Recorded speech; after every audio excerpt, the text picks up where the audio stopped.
She didn't just leave you for him. She used you as a bridge to get back to him. You were the placeholder, the temporary fix, the emotional stepping stone she needed to cross the gap of her own uncertainty.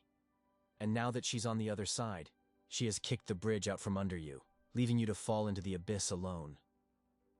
You check your phone, not because you expect a message, but because you are a self-torturer, an addict for the very pain you claim to want to escape.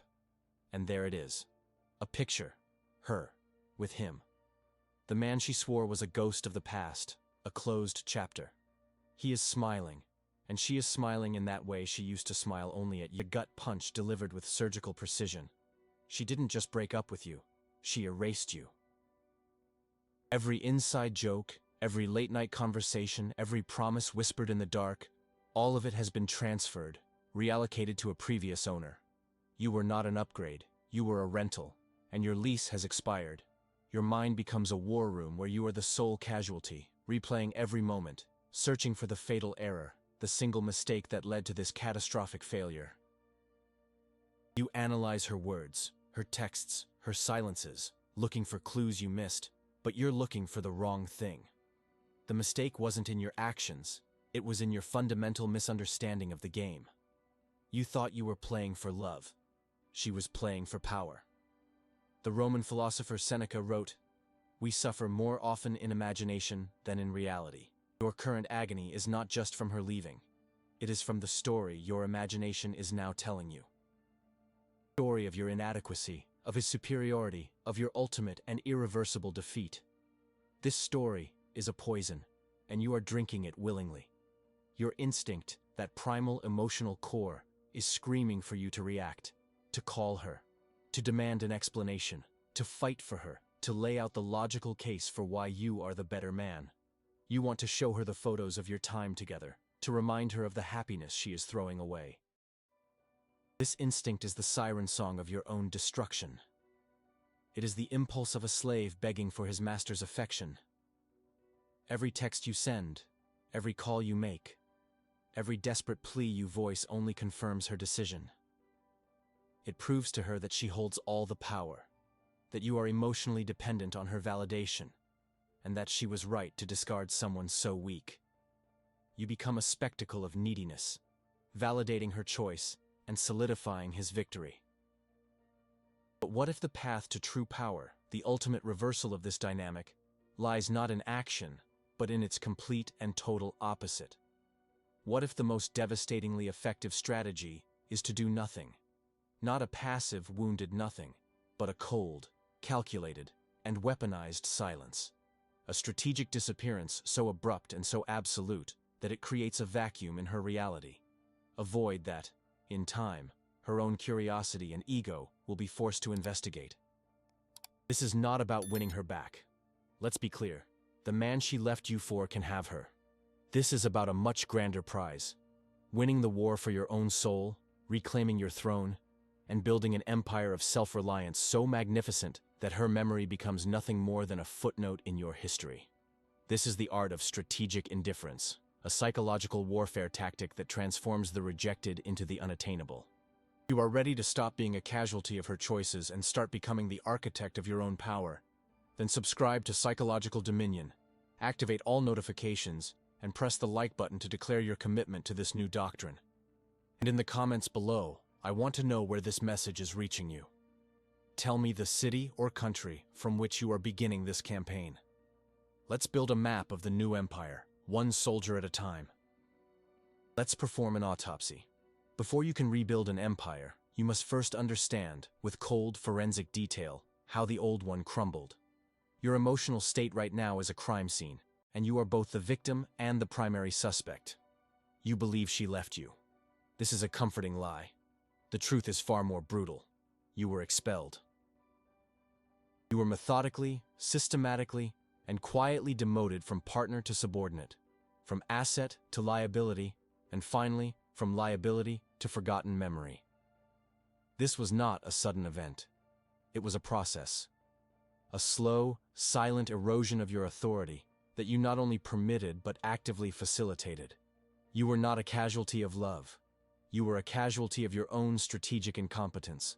Your downfall began not with a fight, but with a concession, the first of many. Remember that time you had plans with your friends, plans you were looking forward to, and she called, her voice laced with that subtle, weaponized melancholy, saying she just had a bad day and really needed you. You canceled.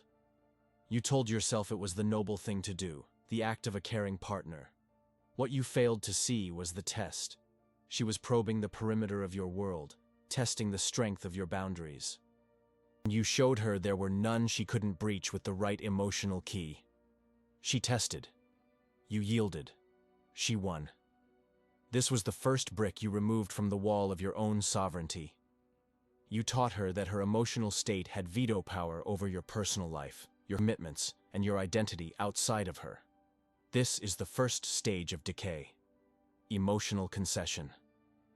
It's the small yes said out of a desire for peace, the minor principle sacrificed for a moment of her approval. You thought you were buying harmony. In reality, you were selling shares of your own soul, and you sold them cheap. From there, you descended into the second stage, the loss of control. Your life began to subtly reorient itself around her moods. You started avoiding topics of conversation not because they were unproductive, but because you feared her reaction. You stopped suggesting activities you enjoyed because she had once dismissed them.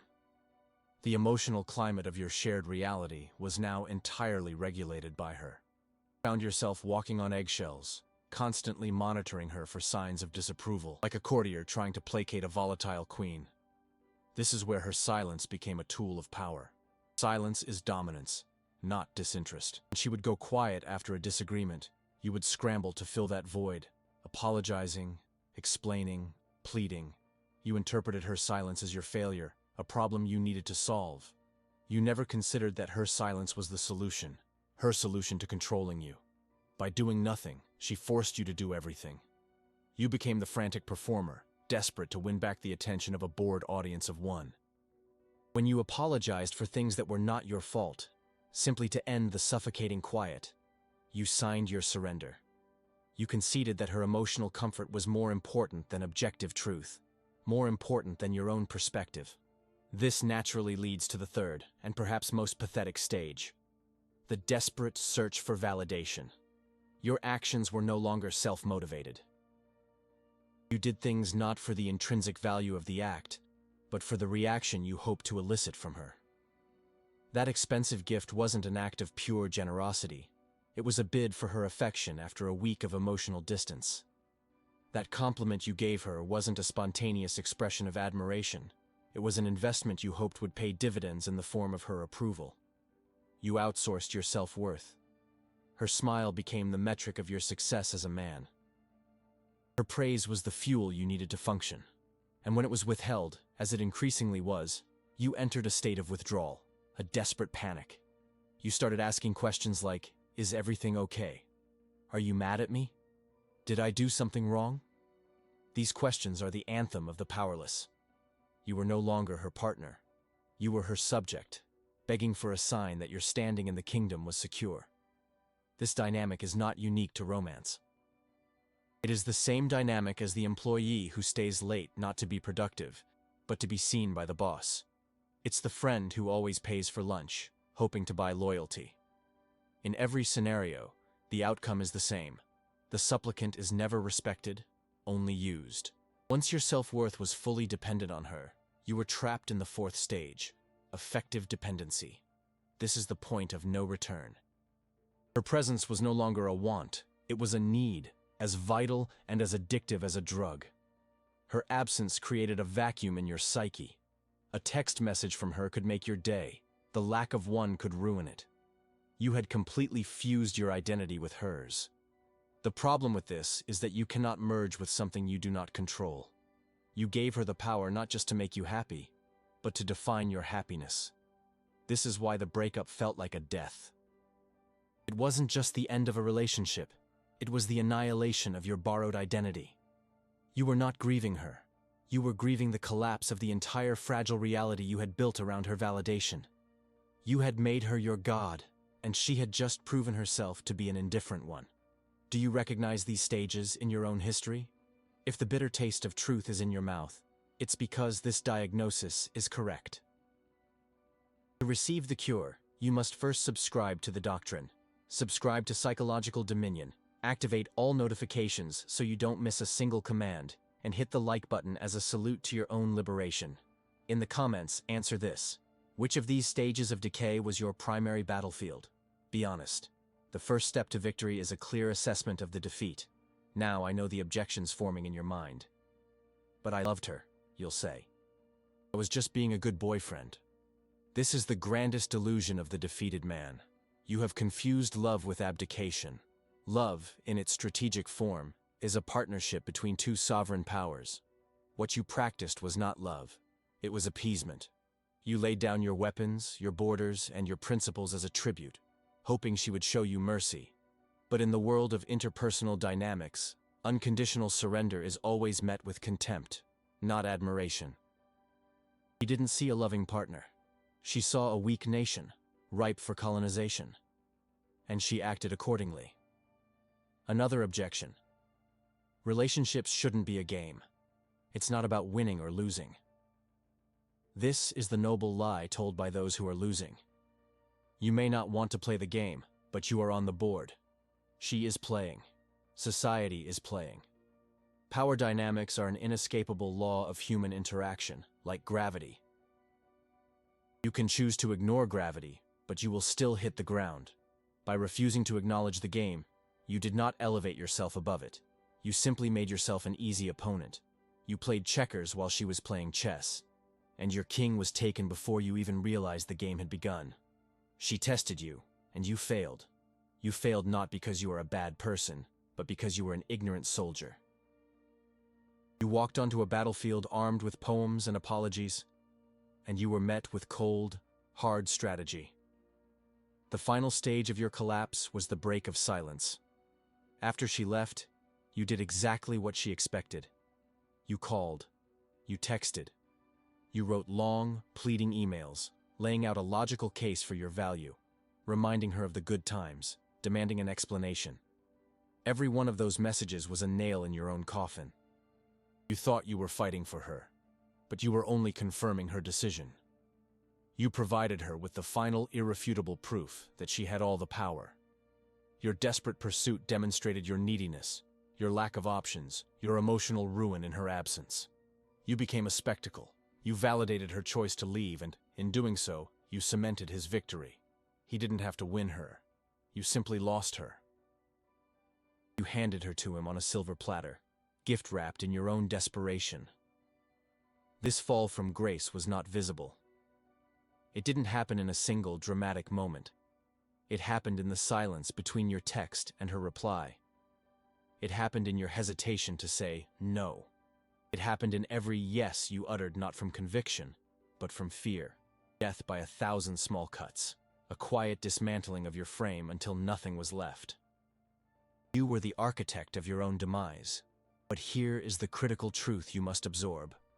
The truth that will become the foundation of your new empire. The same principles that led to your defeat, when inverted, will lead to your victory. Your weakness was your predictability, your emotional transparency, your desperate need for her. Therefore, your power will be found in unpredictability, in emotional control, in a profound and unshakable indifference. No one is coming to save you. Your salvation does not lie in winning her back. It lies in making her irrelevant. The war is not for her heart. The war is for your soul. And that war begins now. Let's be clear. There is no going back for the weak. There is only the construction of the new. The man you were, the one who conceded, who placated, who outsourced his self-worth, is dead. You will not mourn him. You will treat his memory as a cautionary tale, a ghost you have now exorcised. Your grief is a luxury you can no longer afford. Your pain is not a wound to be nursed. It is raw material, the iron ore that you will now smelt in the furnace of discipline to forge the weapons of your new reality. This is not an emotional journey of healing. This is a cold, tactical reconstruction of a failed state. Your state. Your first commands as the new sovereign of your own mind are absolute and non-negotiable. First, cut the excess. Everything that connects you to the old regime must be severed. Her number, her photos, the chat history, the digital ghosts that haunt your phone, they are not memories. They are enemy intelligence, vulnerabilities in your defense. Erase them. Not in a fit of anger, but with the dispassionate precision of a surgeon removing a tumor. Second, install silence. This is your new operating system. Your impulse to explain, to argue, to seek closure is a virus from the old code. You will purge it. Silence is not emptiness. It is a declaration of power. It is the void into which her ego will scream and hear no echo. Third, control the reaction. Your emotions are now subordinate to your strategy. They are wild horses that must be broken, trained, and harnessed to pull the chariot of your ambition. You will feel the urge to check her social media. You will feel the phantom pain of a memory. You will acknowledge these feelings as the death throes of your former weakness, and you will ignore them. Your focus is no longer on her.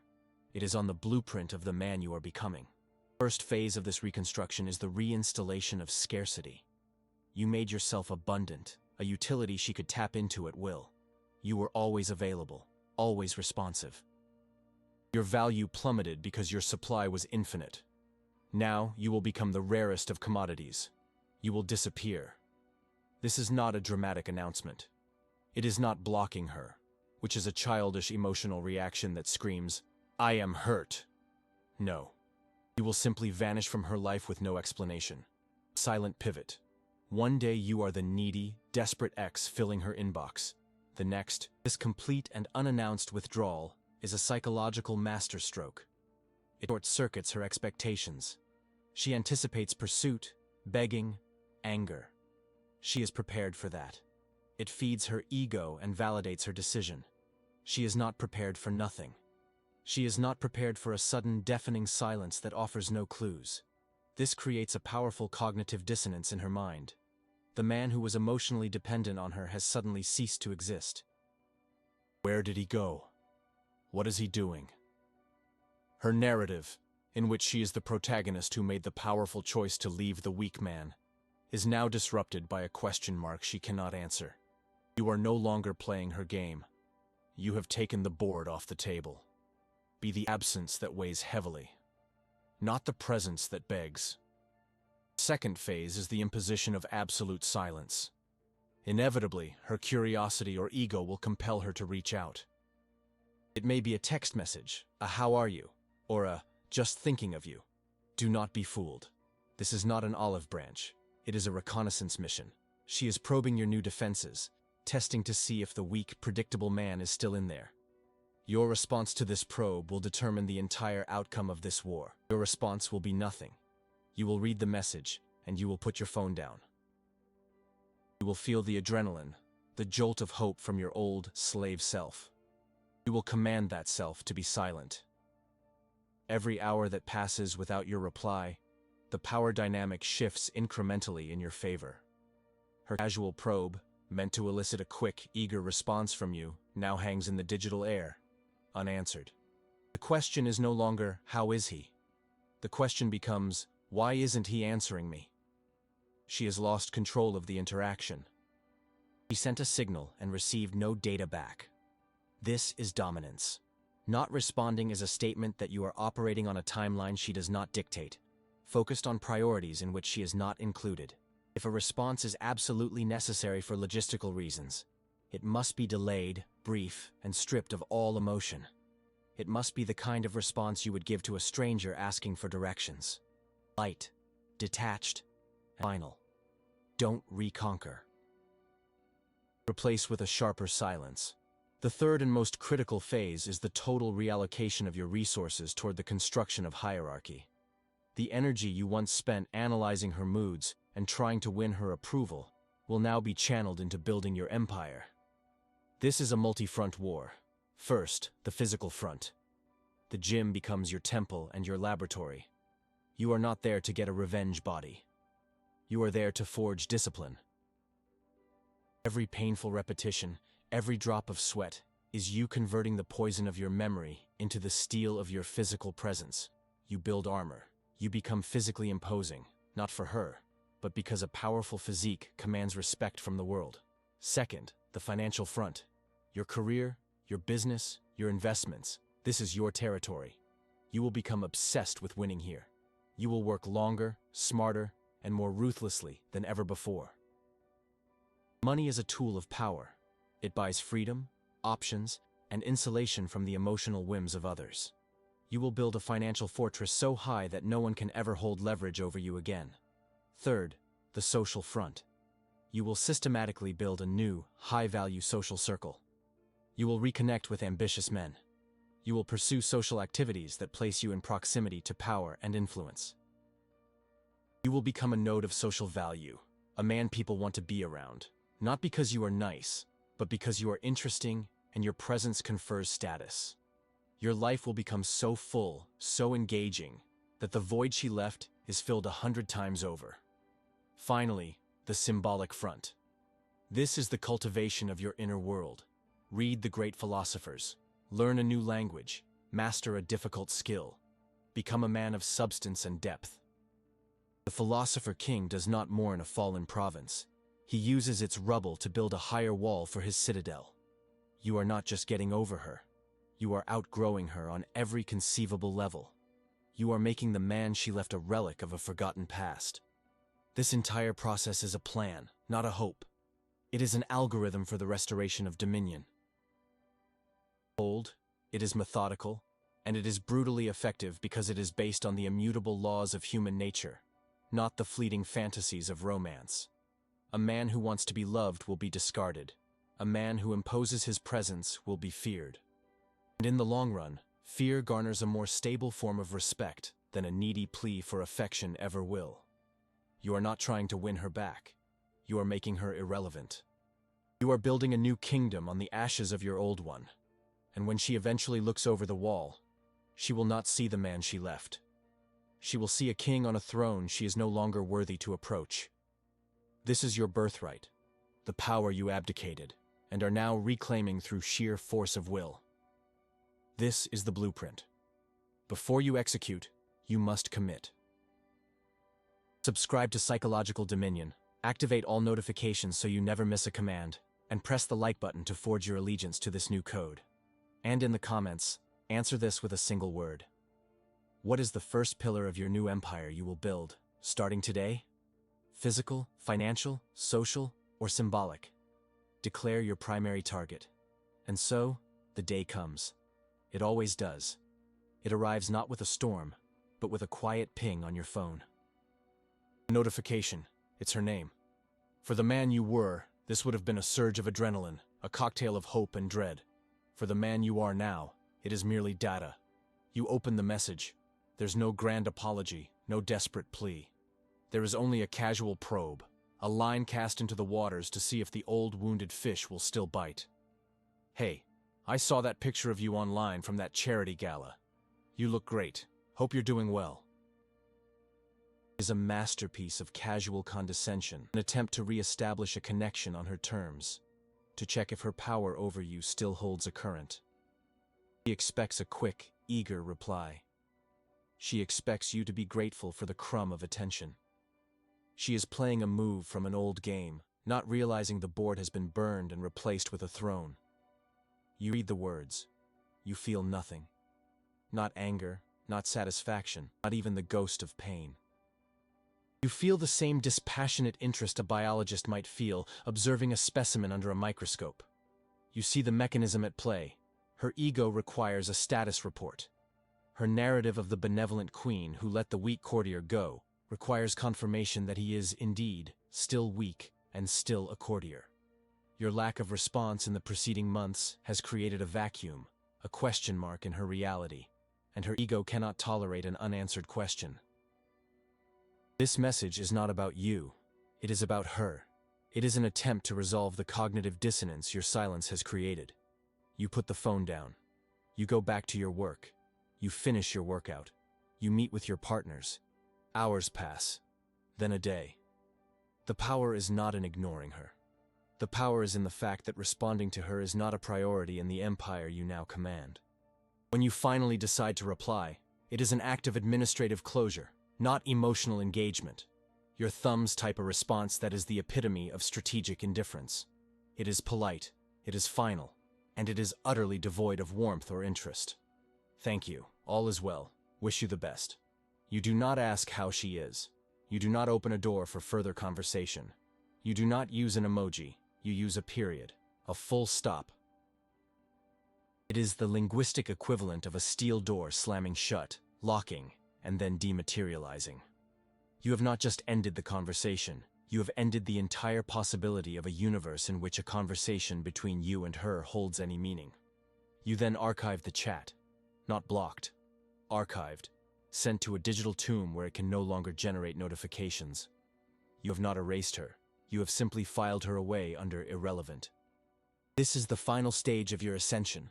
This is where the script is not just flipped, but rewritten in a language she can no longer comprehend. She is now the one staring at her phone, waiting. She is the one rereading your short, sterile message, searching for a hidden meaning that isn't there. She is the one experiencing the cold panic of being dismissed.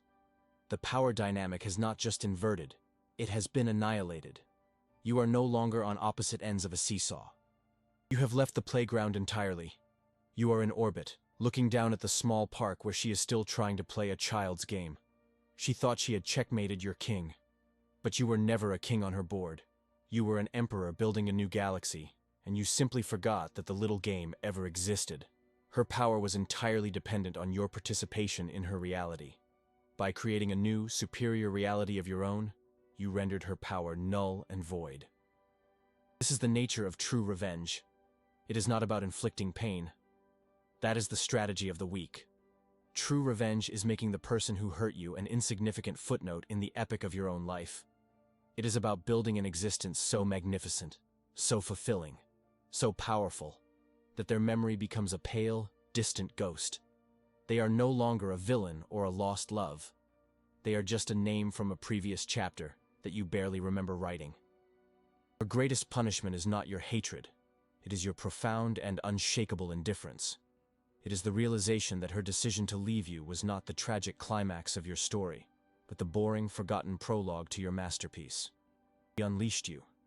She removed the final restraint that was holding you back from your own. Do not mistake this for a path to win her back. The man she chose, have her. He can have the woman who requires a placeholder, the woman whose loyalty is a currency traded for validation. You are not competing for a prize that has already proven itself to be tarnished. You are claiming a throne. The respect you now command is not something she gives you. It is something she is forced to observe from a distance. It is the unrequited respect that comes from seeing someone you discarded become something you can no longer attain. This is the ultimate victory, not her return but her irrelevance, not her love but her silent, astonished recognition of the power she so foolishly threw away. You are the architect now. The war is over, not because you won, but because you refused to fight on her terms. You declared your own sovereignty and built a nation so powerful it needs no allies and fears no enemies. You did not climb back from the abyss she left you in. You filled the abyss, built a citadel on top of it, and now you rule from a height she cannot even see. You have learned the final brutal lesson of power. It is never given, and it cannot be requested. It can only be forged in the fires of discipline, wielded with cold precision, and imposed upon the world through the sheer, undeniable force of your own will. Now, you must seal your commitment to this new reality. Subscribe to Psychological Dominion, for this is not just a channel. It is your new command center. Activate all notifications, so you are never late for a strategic briefing. Like this video as a final salute to the weak man you have left behind. And in the comments below, answer this one, final question. Was she a mistake, or was she a catalyst? Your answer will define your legacy. The final move wasn't checkmate. It was realizing she was never your queen.